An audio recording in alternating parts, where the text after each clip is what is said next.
1981 ആ ഒരു വർഷം മലയാളത്തിലെ പ്രമുഖമായ പത്രങ്ങളിലും ഇംഗ്ലീഷ് പത്രങ്ങളിലും അതിൻ്റെ സ്പോർട്സ് പേജുകളിൽ ഒരു യുവതിയുടെ ഫോട്ടോ നിരന്തരമായി വന്നിരുന്നു.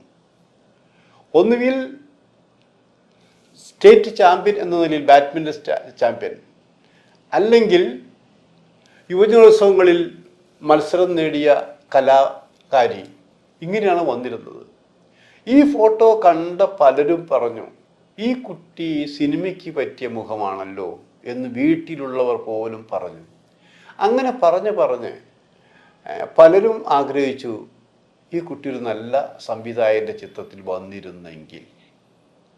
പക്ഷേ ഈ സുനന്ദ എന്നാണ് പേര്, സുനന്ദയ്ക്ക് സിനിമയോട് ഒരു താല്പര്യം ഉണ്ടായില്ല, അഭിനയിക്കണ ഒരു താല്പര്യം ഉണ്ടായിരുന്നില്ല. എന്നാൽ സുനന്ദ കരാട്ടെ വിദഗ്ധയാണ്, ബാഡ്മിൻ്റൺ ചാമ്പ്യനാണ്, കർണാടക സംഗീതം അറിയാം, പെയിൻറ്റിങ് അറിയാം, അങ്ങനെ വിവിധ സർവകലാവല്ലഭ കൂടിയാണ്. അങ്ങനെയാണ് ബാലചന്ദ്ര മേനോൻ്റെ സിനിമയിലൂടെ ഒരു പൈങ്കിളി കഥയിലൂടെയാണ് തുടക്കം കുറിച്ചത്.